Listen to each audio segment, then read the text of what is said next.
Hello, everyone, and welcome to episode 7 of NGamers Checkpoint, a Netflix games podcast where we talk about the latest news about Netflix games. So, very exciting. Today, I have two of my main co hosts with me. So, we have NG, which is the abbreviation for Netflix Gamer. How are you doing, my friend? I'm good, thank you. Doing very well, just relaxed. Big bottle of water beside me, hydrating, and ready for this. And then we have Sidlon, who is with us. He almost didn't make it, almost choked on a piece of chicken before coming to us, but here he is. Sidlon, how are you doing, my friend?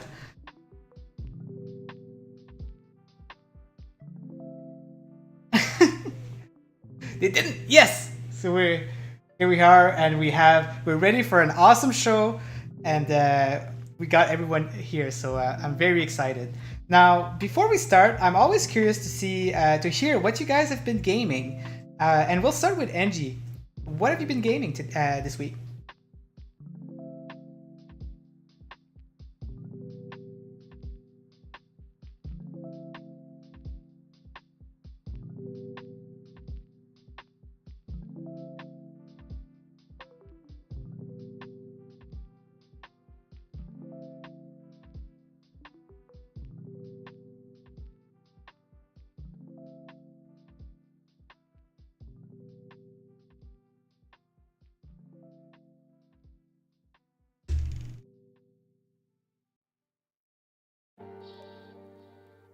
That's very cool. So I gotta ask you, Angie, when you do your videos, do you play at the same time as recording your voice?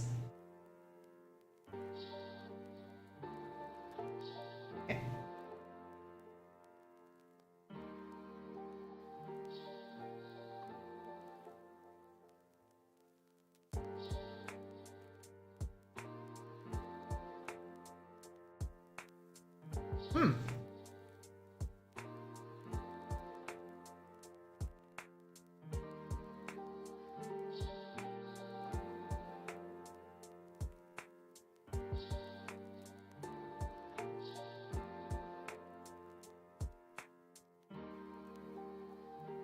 Oh, interesting. Yeah, like I don't know how you do that. Like putting my thoughts while playing a game, it's so hard. So I find that it's a pretty good skill to have. So yeah, hats off to that.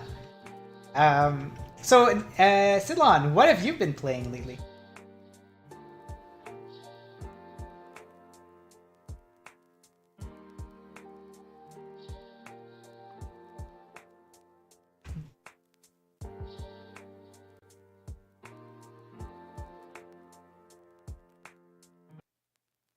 It's the same game, but also on the console, I've been playing some of Ghosts of Tsushima, Okay. which is in the PlayStation catalog. Um, yeah, PlayStation Plus Extra is a worthwhile subscription to add on. Just get more content, so that between PlayStation Plus Extra, Netflix, and Apple Arcade, like I pretty much never have to pay for any games. But Yeah. but Ghost of Tsushima is a nice samurai adventure story, and if you've got the catalog, it's definitely worth playing, and it's probably really cheap to pick up at this Yeah. point now. Yeah, I bet when it's But on uh, sale, it's a good I, price.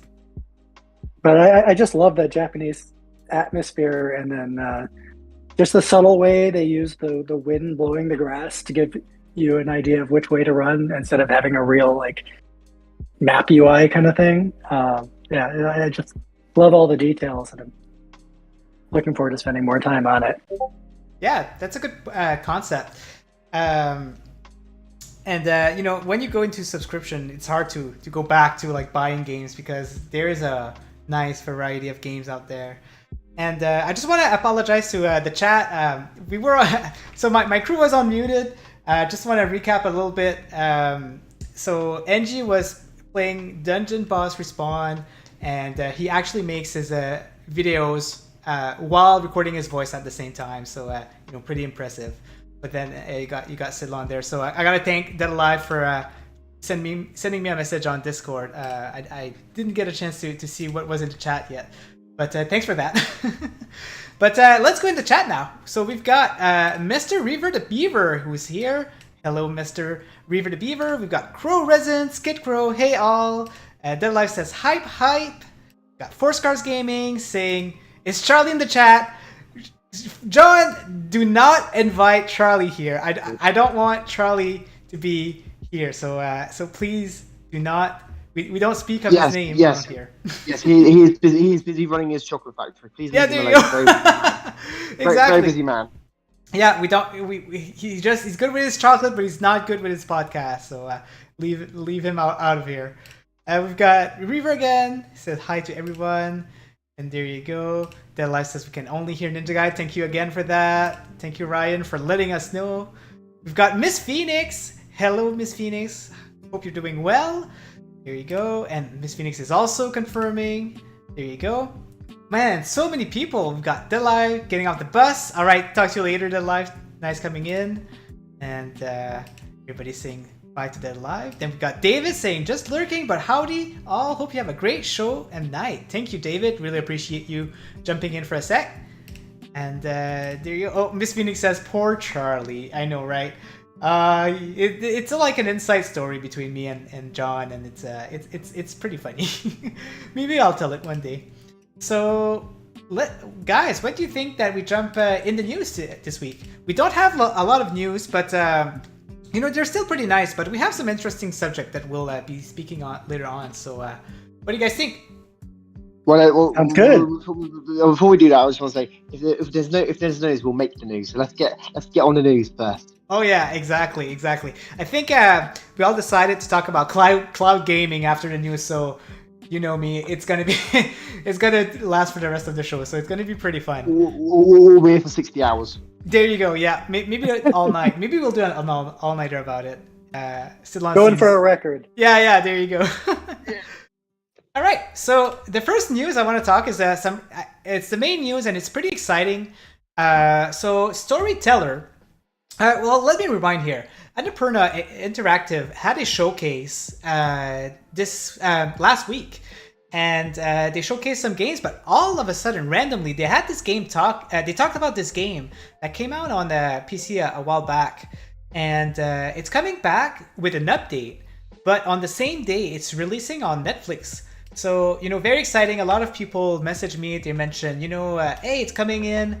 Pretty cool. I was pretty hype about it. I couldn't wait. I actually bought it on sale and finished the game on my PC, but I'm still very excited to play it on mobile because it's going to have the update and I'll definitely be playing it again. So let's start with NG here. What are your thoughts on the game, NG, and do you think it's a great addition to the service?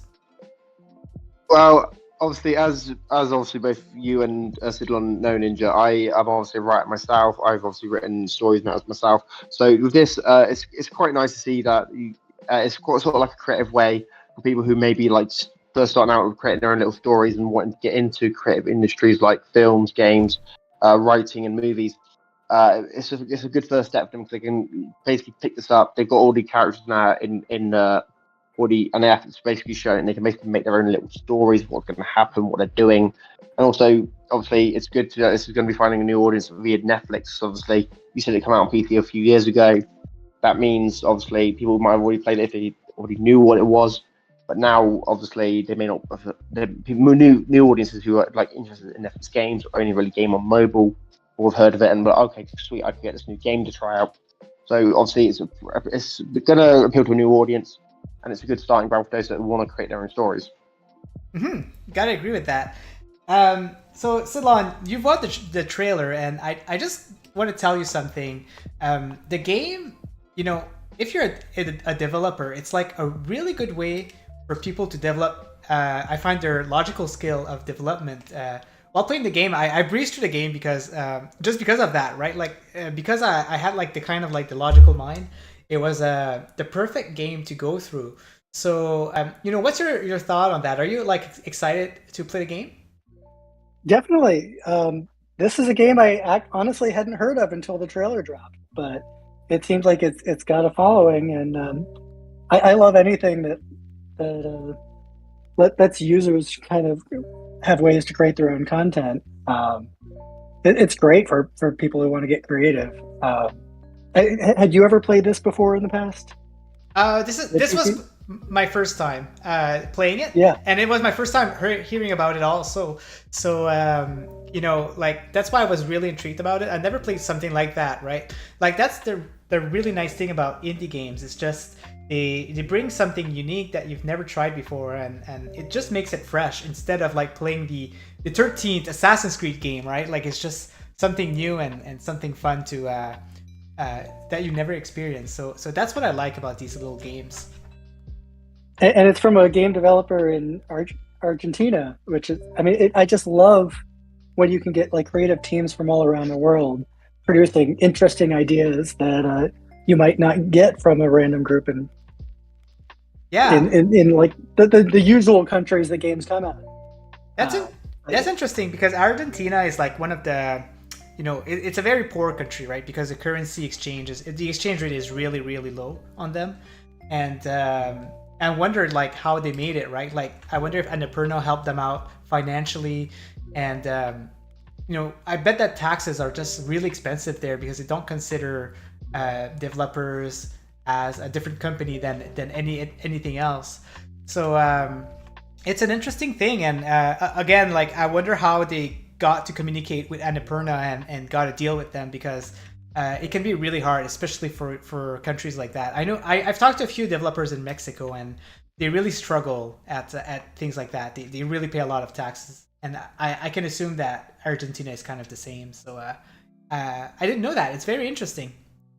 And I'm curious if Annapurna got involved before or after they won the award at the Indie Games Festival in 2012, apparently. So like a small team might have gone to a games festival and kind of show off what they're playing around with. And if it's creative and interesting, it can draw attention from the big funders to get it made into a real game. And I mean, and that's where Netflix has the subscription services like Netflix have a real chance to like help all these little developer teams all around the world fund little projects because we're in the internet world where like wherever you are, as long as you can get a computer and learn how to code and pour your creativity into it, people anywhere in the world could make something really fun and exciting and start building up a team.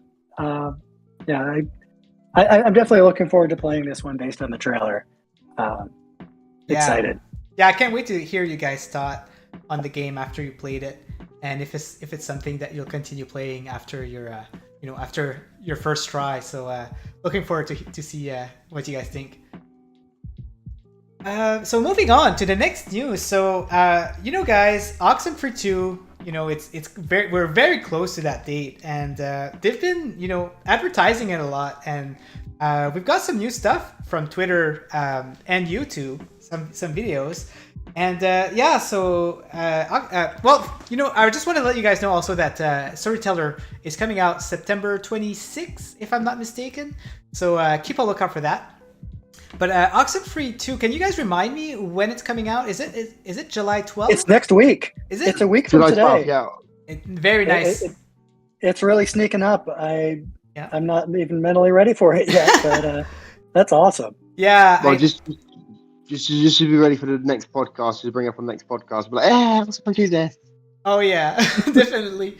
I'll be dropping every other games that I have, and I'll be playing Oxenfree 2. It's very big for Netflix games. We've talked about it before, and we're looking forward to have this day one release of one of a very popular indie game out there. So what I want to share here is the first thing that they shared this week was the Tape 5. So if they've been releasing tapes, which is kind of like small interviews of of the developers and how they've accomplished the game.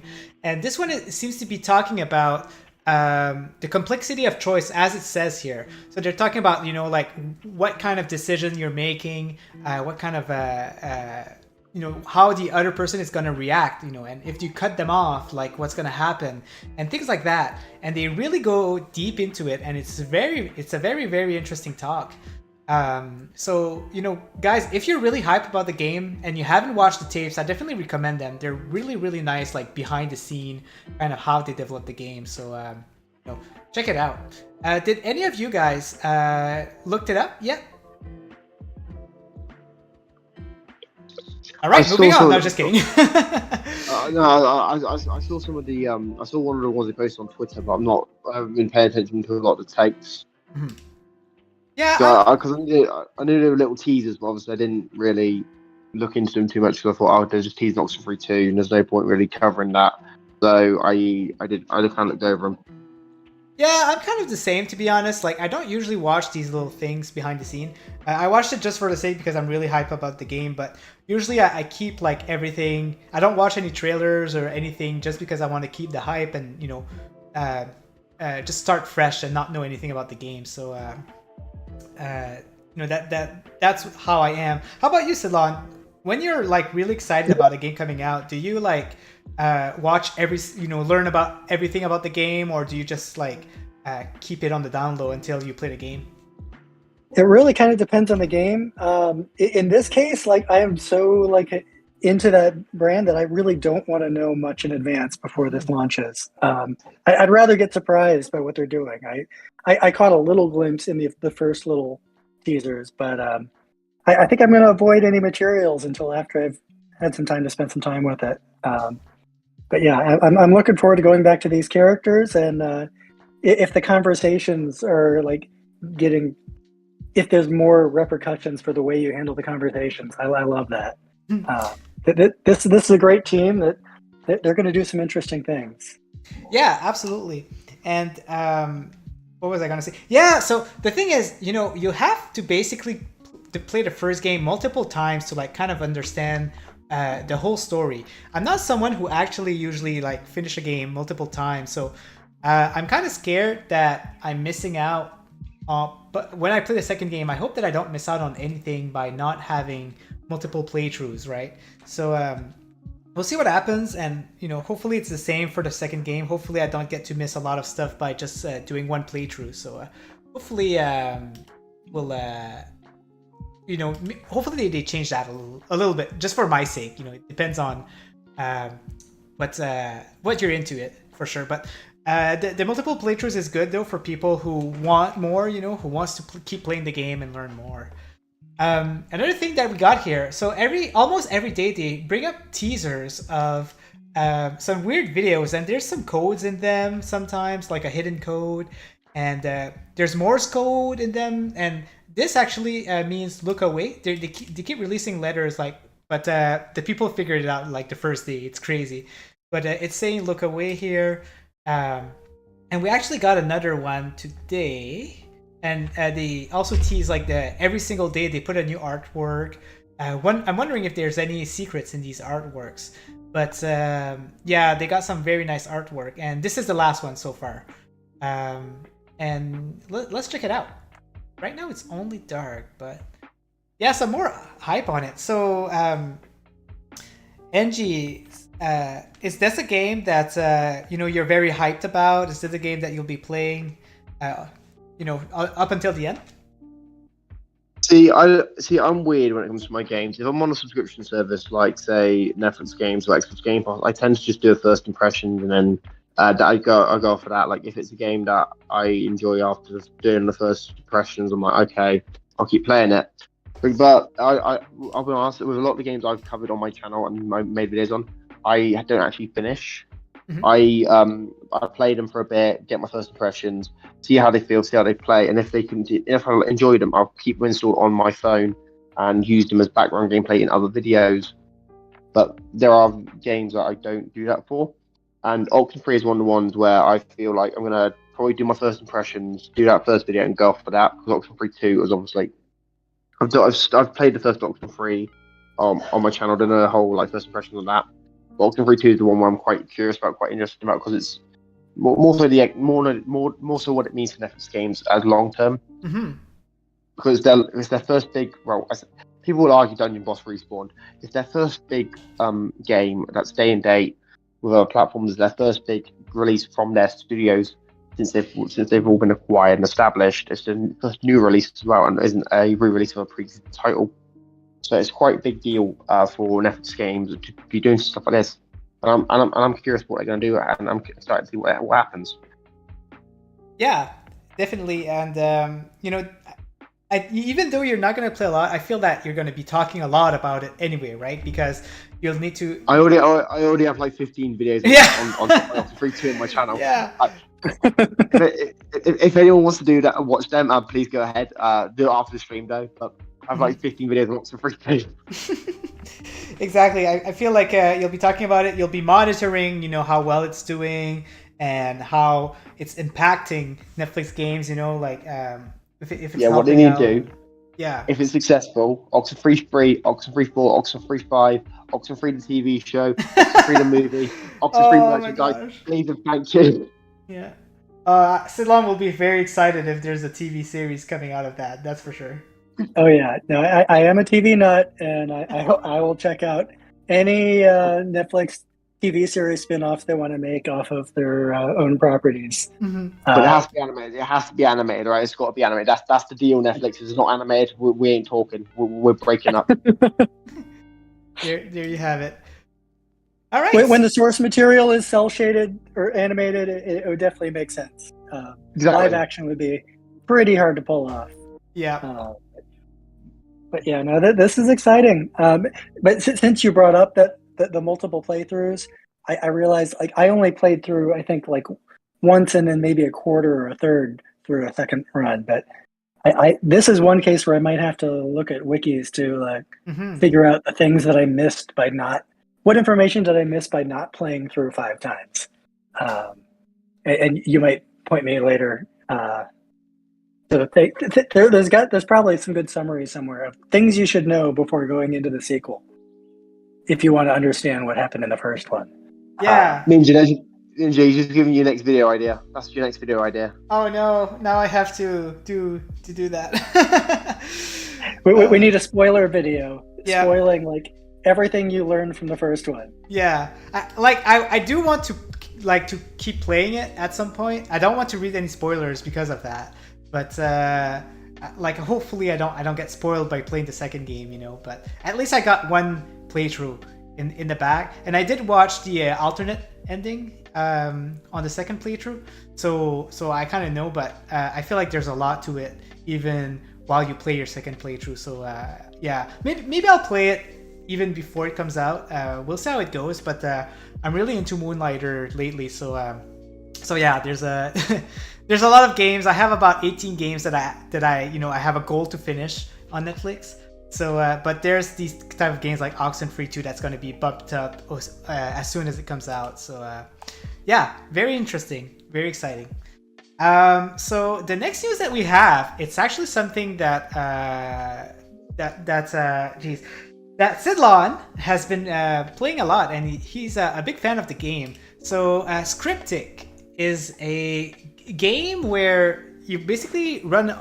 You're basically like an investigator, and you have possession of the person who got murdered. You got possession of their phone, and you have to go through their phone to like investigate and understand like who murdered him. And it's very interesting. I've only played about an hour, but it was really, really fun.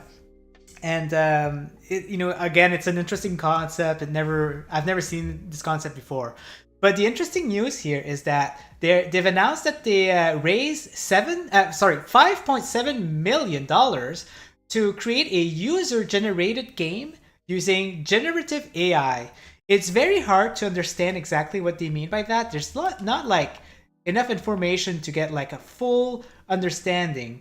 But looks like they'll have like kind of like the Mario Maker type of a scripted game where you'll be able to make your own games, but they'll also be using AIs for it. So it's very cool that they raised that much money. Like it's not easy for a indie game to have that much revenue. If you take out your salary and marketing and all of that, it's pretty crazy.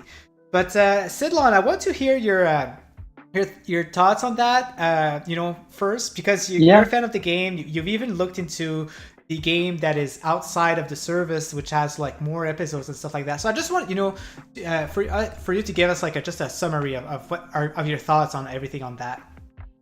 Yeah, no, I mean, Scriptic for Netflix is definitely something worth trying, especially if you happen to like any British TV dramas.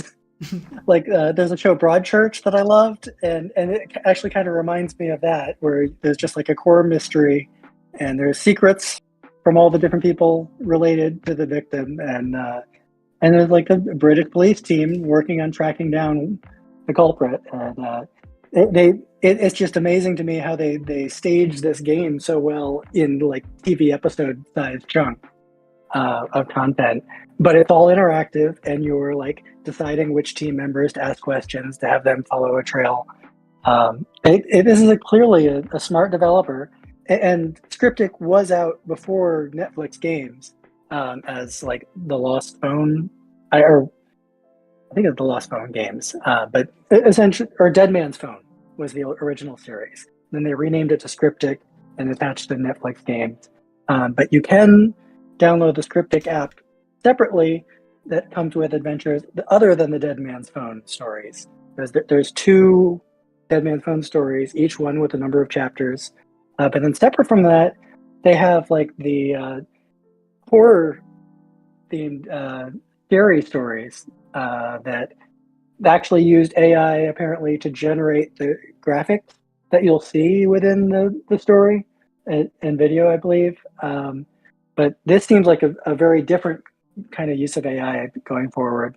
So I'm really curious if they're going to if you'll use your user prompts to really give you a unique set of text as you're working through things, or what does it really mean for user-generated games? Like it could be based like ChatGPT, like generating content purely based on what I'm asking it. But we'll have to wait and see. But clearly, it's a good team of developers, and I'll definitely be following. And I haven't dug into any of their non-Netflix stories yet, but I definitely want to when I have time. If you download the regular Scriptic, they give you like 100 credits to start out with, which is enough to unlock like a couple of those other stories, and then maybe you spend money to get more. Definitely worth checking out. Yeah, it's a good summary for that. Technology is growing, and you got to kind of like adapt to it at the same time. And AIs with Chat GPT and all of that, it's new tech. It's very exciting, and it's nice, that they're looking into it and trying to do something with it. I'll be curious.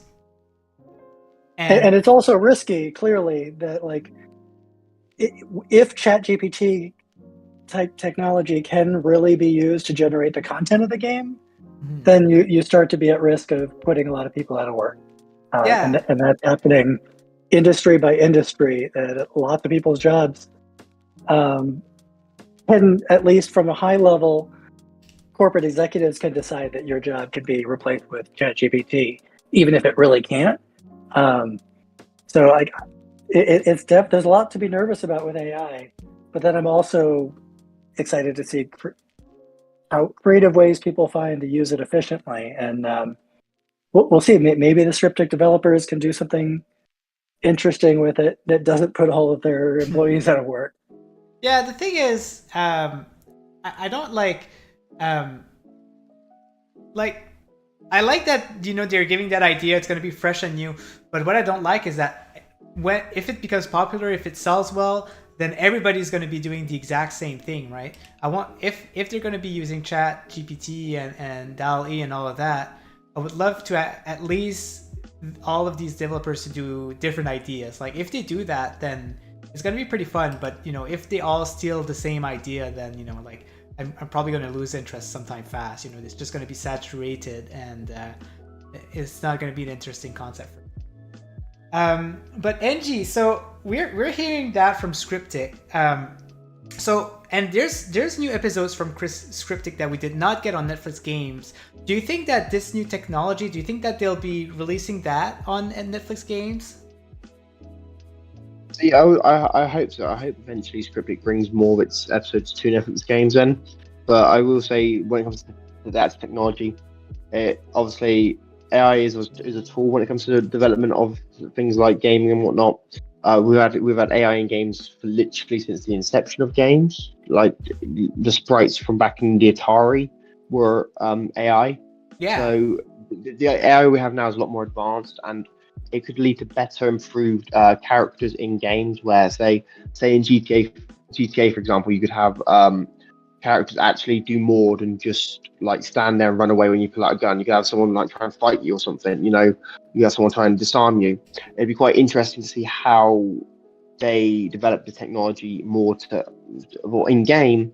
But I will say that if you're using the AI to actually create the game itself, it does come off as quite, at least in my opinion, it comes off quite lazy, quite selfish, and quite well exploitative, because you have people who spend decades studying, learning to code, learning how to develop games and make great games and great stories and whatnot, and then within an instant, that's like, no, that's all gone out the window. We've paid $50 for a chat GPT Ultimate subscription. They're making all the games for us. And they can make us 10 games a month, and we're going to make billions of dollars. And it's like, to me, it's not very good for the industry, because obviously AI obviously has been a part of gaming since inception. I understand that, but when it comes down to like the actual creativity, gaming and creative industries need a human touch to make them creative, to come up with the ideas and make them feel genuine. Because I don't know if you noticed, but Chat GPT doesn't just give you stuff what you're thinking or like ideas and that. It does it based on what you've asked it. So AI at the minute is still in a very, it's still in a lot more of an advanced stage than it was back in the day. It's also in a stage where now it still needs human interaction in order for it to understand, to be able to actually create the content that is been asked for. Yeah. And I'll say one thing that I find interesting with ChatGPT is that you can ask a GPT-4 model, pretend that you're a video game for me. So like as a kid, I used to like the Infocom games like Zork, like text adventures. Yeah, they can create that. Yeah. And if you look at GitHub for Sidlon, the only thing I published on GitHub is one game that's GPT-4 based. That it's really minimal prompts that I've fed to GPT-4 to give you, as the gamer, an interactive adventure where you're a new kid at a New York City school, and someone in the school has a magical secret that you can uncover. And it's interesting that like anyone who plays the game will have a completely different experience, and someone else in the school will happen to be have some magical powers secretly. But I just find it fascinating that you can see my code where it's very little that I'm feeding to the model for it to give you an interactive experience that anybody can play in your web browser and get a different story each time. It's there's a lot of possibilities for GPT and other large language models to be used as a tool to make creative experiences. But there's also the risk that business managers see what's possible and then decide not to fund real human-made content that is going to be higher quality. Yeah. But what can you do? We'll see how it goes. Like I said, we always adapt. So, if ChatGPT end up making games or, like making really good games, the developers will find other creative ways to do what they're best at. I'm not worried, but we'll also see a lot of people complaining, but we just need to get ready for that.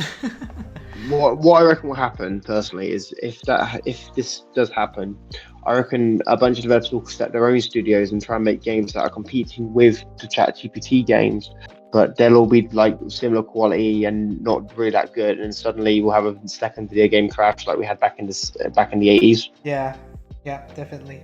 We might see that at some point. It's getting there. It's building up. All right, so the last news that we have, guys, is just something small, but someone in the Netflix Discord noticed that. So there's been a new job posting here. The lead rendering engineer for Game Studio Blue. So Blue Studio is the AAA studio that they have in Los Angeles that we've heard the name the first time about 2 or 3 weeks ago. And very exciting. They're creating a AAA game, but something different that we see here, and it might be the first time that we see that, They're talking that the AAA game is coming on multi-platform, including mobile. So the mobile PC, etc. game.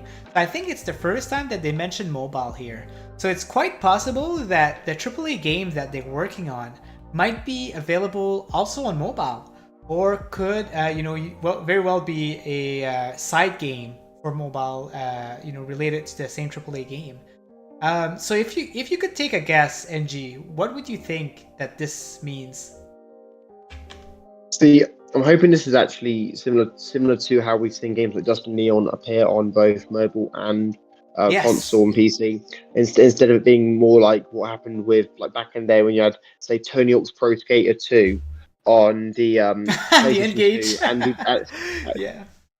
yeah, you're welcome because of what an engage. But basically, when you got Tony Hawk's Pro Skater 2 on like the PlayStation 2 and then compared to the Game Boy Advance version, they're night and day. They're said to be the same game, but they're different versions and different games overall. So preferably, it's more so like how Dust Neon's a mobile port, well, a console port to mobile, rather than it be a where it's basically been a reskin of an entirely different game, just slap a logo on it. Hopefully, Netflix more so makes it, because obviously phones are more powerful than the Game Boy Advance, so it should be quite simple to do that. But obviously, I wonder how they're gonna scale the graphics, because it is supposed to be like like an FPS game from what I've heard and what I've seen over the last 7 months. So if that is true, that would also be nice, because obviously they come on Netflix games as like one FPS game, and I'll be honest, it's not really the best. But hopefully Netflix comes out and they're like, hey, it's a good port and port it successfully to mobile and make sure it's on par with all the other versions. It's not laggy, it's not buggy, none of that stuff. Because that will be what kills the game and kills the ports. Because obviously, it's all right having the game run fine on PC or console, but if it's not running fine on the mobile port, which is like your main selling point to your game service, that's going to be the issue. Yeah, absolutely.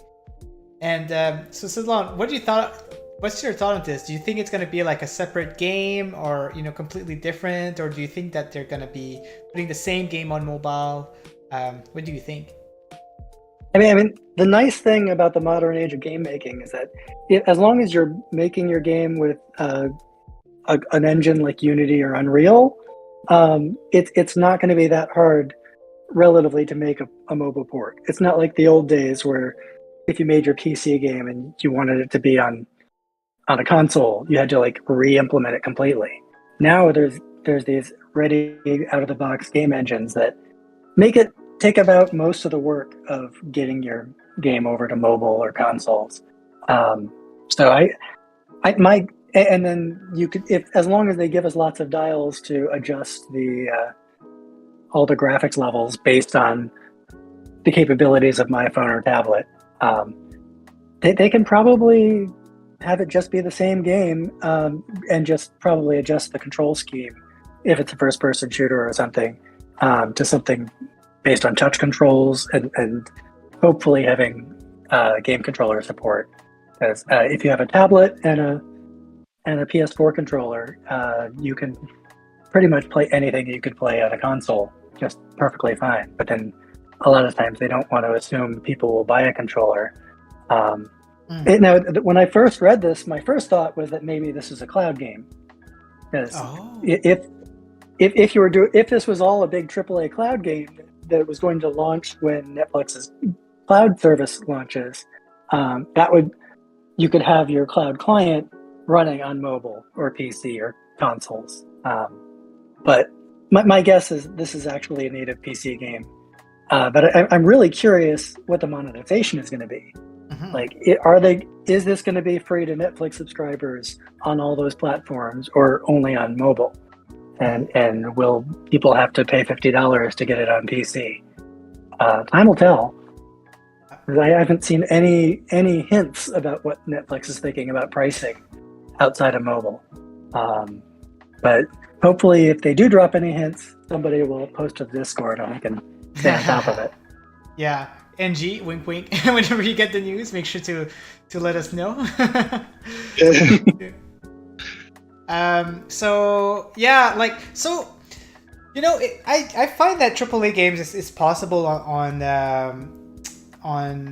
mobile, but it's kind of like a new thing, right? Like we're here, especially we're hearing about Assassin's Creed Jade. They're talking about this is going to be like kind of like the first AAA game coming on mobile, and it's very promising. You know, like from the leaks we've seen and from the trailers, it seems like it's going to be like you know, almost the same quality as Assassin's Creed Origins, Valhalla, and Odyssey. You know, maybe the graphics are toned down, of course, but still, it's still like the same kind of enjoyment, but with some toned down graphics. So I do feel like it's possible, you know, in this day and age. And there's some good example, especially when you were comparing the Vita, PlayStation Vita, to the PlayStation 3 and PlayStation 4. They did port some games on there that was, you know, very good quality, and they did a good job. Some example are like Borderlands 2 on the Vita was, you know, it wasn't a good port, but you know, they did a port of that. They did Gravity Rush on the Vita, and then they ported it to the PlayStation, but it really felt like a AAA game, to be honest. It was like a really well made game. So I can definitely see, you know, like a AAA game coming to mobile, but the thing is, they probably have to build it with that in mind, right? Because there's still some limitation, and you can't just, you know, do whatever you want on Unreal Engine 5 and then expect that it's going to work on mobile. You still have to keep in mind that you're going to have to deal with, you know, a weaker platform. So, you know, whether it'll be like the exact same game or not, only time will tell. Of course, if they have two separate games, it's going to take a lot more resources, so they have to take that into consideration, and you know, many other things. So that's just my little thoughts that I wanted to jump on that. So that's all we have for the news. But guys, we have about 13 minutes left, and I was wondering, Angie, if you're okay if we skip the IP this week and we talk about you know, our main event, and then we can talk about the IP on another week. Yeah, sure. Awesome. So the next thing I want to talk about is cloud gaming. So guys, if you haven't seen it, NG has actually put a video on why Netflix doesn't have cloud gaming yet. You know, the main reason why this popped up is because we do have you know, interactive games on the cloud. So why aren't we getting any, you know, Netflix cloud gaming yet? You know, it's already there. And, you know, of course, when I saw the headline, I was like, well, there's obviously a lot of reason why it's not there yet. But then I watched NG's video, and he had some really good points, and it really resonated with the same opinion that I had. So, what I'll do is I'll let NG talk a little bit about it first, because he did have some great thoughts on it. But yeah, the subject is, why aren't we seeing cloud games on Netflix yet? So take it along, NG. Right, well, so as you know, Netflix games obviously is mobile based currently, and they have about, from what I understand, it's about 60, 70 somewhere between their games. And with that library, a majority of the games are actually mobile games and were originally developed for mobile. But there are a number of games like Dust and Neon, Terra Neo, and Oxenfree, which were originally console and PC games that were ported over. Now, what's funny about them is Oxenfree fits the narrative build for one of these interactive specials so much, because it's a game with multiple options, multiple different endings, multiple different stories. They could have easily put that as a Netflix interactive special and streamed it via the cloud to Netflix users. But that's not what they've done. Instead, they've made it a game which you have to download on your phone. And to me, I find that quite weird and quite questionable, as that's like the perfect game that they own to try out this new cloud gaming service, but they've not done it, which I think is a bit weird. Now, obviously, you can argue it's latency, like obviously input latency and whatnot, but Netflix already has established and already been able to get rid of all that sort of stuff when it comes to, or at least minimize it when it comes to the interactive specials. So surely Netflix should know how to do it for video games as well, and it should be quite a basic thing for them to just really run it in the cloud. If you already have interactive specials running on Netflix, adding video games to the cloud shouldn't be that much harder, because you know they're basically the same thing. And especially since back in the 90s, there were game consoles like the Sega CD and Flip CDI this whole marketing gimmick was the fact that it played interactive movies. That was their whole shtick. That's why you would buy one. That's literally why you would buy one. So logically, to me, it makes sense for Netflix to bring at least sort of Oxenfree and some smaller stuff like, I don't know, maybe focus on stuff Netflix actually owns first. So like the Stranger Things RPG games and obviously Oxenfree. Throw them up there first, and then obviously see where things go and see how people react and see how people develop through there. But we also got to question the fact that um, with these games, you've got to question whether or not they will be just directly on Netflix on every app. So like if it's on the PlayStation app or the Xbox app or the Chromecast or Google TV app, or would it be like certain smart TVs, or like you have to think about how those would work with different manufacturers. So you got to think about all that stuff as well. Yeah, absolutely. So Sidlon, we're hearing NG say, "Oh, like it's so easy to it would be so easy to bring these games on cloud," but as a developer, there's a lot of things when you're implementing something, right? What's your thought on it? Do you think that there's a reason why we're not seeing cloud games yet? Yeah. I mean, clearly, technically, a cloud game platform is pretty hard to develop. But Netflix has jumped through the hoops pretty impressively to get those interactive stories working on every kind of device that has a Netflix app. Which I didn't even realize how many interactive TV episodes they had in the library until today. There's pages of these things and some of them are kids based, and some of them are things like Trivia Quest that I knew about that'll give you randomized trivia questions for you to answer. And there's ones based on TV shows that I know that I clearly have to check out. But I mean, I think when we go to a real cloud gaming platform, I mean, there's a lot they have to do that clearly some people at Netflix are working on now based on the job listings we've seen. But they're going to have to get that game client app working in as many of these Netflix platforms as possible, hopefully on your TV, on your Apple TV, on your Android TV devices, on your tablets, all being able to work with a game controller, which is going to be the tricky part. Like, how many devices can you get Bluetooth game controllers to work with to let you have a really AAA kind of game experience? It's not a problem that I want to be in charge of because it's a lot of headaches, but clearly they're taking it seriously. And when it comes out, I think we're going to see some really big, the kinds of games that you wouldn't necessarily be able to play on a tablet, a random tablet you find, where like most of the Netflix games will play on anything iOS or Android that you have. Probably games that have a lot more substantial requirements, we may end up seeing only being playable through the cloud, where all the real computation is happening on a server farm somewhere, and you send my controls out to it and then stream the video coming back. And like just the latency involved usually makes it pretty difficult to do. But if anybody can handle streaming huge amounts of video to most houses in the world, Netflix is the company with the expertise for it. So I don't know. I'm betting they can make it work where it's not easy to do. The Netflix of gaming, and both of you guys bring some very interesting point.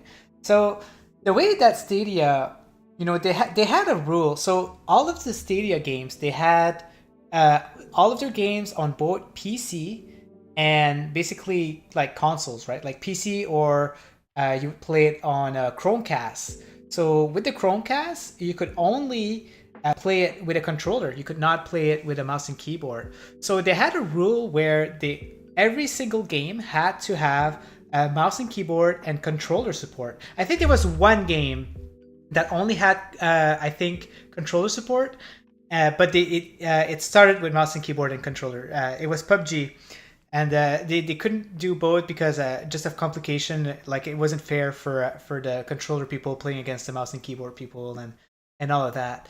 But I digress. So I feel like maybe that's what they're going to be aiming at with Netflix.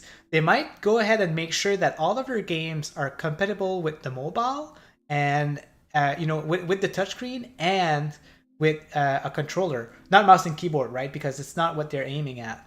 But that might be, one of the things that they're going to be considering. They might be considering what kind of library can we put, like what game we have that are compatible with both. Because, if we take the, for example, well, a lot of games, but I'll just use one example. If we take Moonlighter, for example, they have ownership of Moonlighter, the mobile version. But the thing is, with the mobile version, you can play with your controller, but there's still some parts of the game where you have to touch the screen. Like, they made the UI so you have to interact with the screen. And if they don't have access to the console version where you don't need, to touch the screen at all, then it might be a challenge for them to bring it to, to cloud gaming, to play with controller only. So, just foods for thought. This is something that they might be looking at. Of course, they'll be looking at making a nice UI or, like a nice way to just access these games and, the technology for, like Sidlon said, with the latency and all of that. I wonder, like if they'll have the same kind of technology as they have with GeForce Now or GeForce Now, which is something that NG has been looking into lately. And, Stadia and all these kind of technology. So do you guys have any other thoughts on cloud gaming? Because I could go on for hours for that. see, I'm curious. I'm curious if Netflix is going to bring its PC games that already exist, like Oxenfree, After Party, and the Spry Fox catalog. I wonder if they're going to bring them to services like GeForce Now, because wouldn't that be deemed a direct competitor, or would they going to do what like Microsoft does and have them on both, or like what they're going to do with them? Mm-hmm. And what I want to see when Netflix, when the cloud service starts, I want to see like half of the library to be different games, right? I don't want all of them to be the mobile games that we have, because I've been playing them already. Like I'm having fun with them already, and I want something fresh. So I hope that they. What I think they should do. Yes. What I think they should do is they should do the ones that they own, like the games that they own, and ones based on their stuff that they own. Put them on the cloud service first, and then work on stuff that's already got console ports and put them on the cloud. And then look at the rest of the library and consider, does this necessarily need to go on here? Does that necessarily need to go on there, or do we get something else to replace that? Because a lot of the games, like those like match-free games, for example, we have so many of them. It's sort of like, do we necessarily need like put Strange Things Puzzle Tales on the cloud service? Do you need the other like 3 or 4 that we have? Like, there's nothing really that sets them really that much apart. So to me, I do like the ones based on Netflix's own IPs and properties that they already own, and then the ones that have console ports, and then like look at the rest of the library and consider, does that need to go on here? Does that really need to go on here? And just look at it that way, Yeah, and I like that idea because people might be wondering, oh, why do you want Puzzle Tale? You can just get it on your phone, whatever. But and it's it doesn't require a lot of resources. But there's a few reasons, because well, first of all, it saves some space on your phone if you want to play on the cloud, and then you can like literally play it everywhere. Not just your tablet or your phone, but you can play it on your computer. You can play it on your TV, and it's just really convenient. But I know that. And I assume you'll be able to like stop playing on this device and pick up on a different device and continue where you were. I mean, like, that's the way things work with Apple Arcade, where the Apple Arcade isn't a cloud gaming service, but the save games are stored in the cloud, so that you can put down your phone and then pick up your tablet and continue where you were. So that's a lot easier to do on a cloud platform. But yeah, I think there's real advantages to not needing to manually install each game onto your device, when you could just connect to the Netflix gaming cloud and launch whichever of the games and continue where you were. Yeah, there's a lot of potential there, and I never got to experience Stadia, but it sounds like it was a great ecosystem, and especially a great community that you were involved in.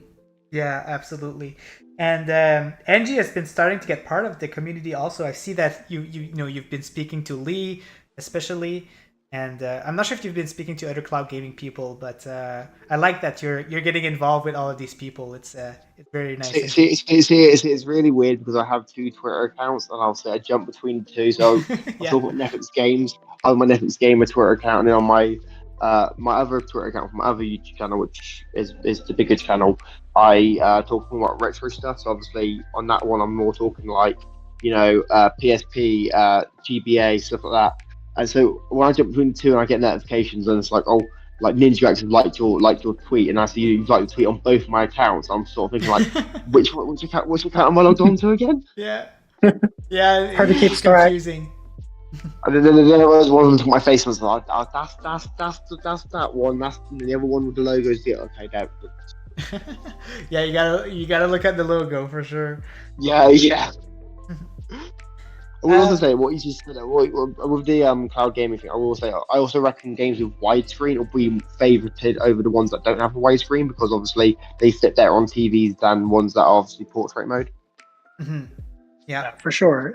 Everything needs to be playable on a TV, preferably without letterboxes. Yeah, very true. You want like to have the best experience, and I like what you said with the switch from one screen to another, Sidlon, because it's true, right? Like you don't even need to start the game back. You can just switch, just pause your game, go to the other screen, and unpause, and you don't even need to load anything. So it's really really convenient. I like it.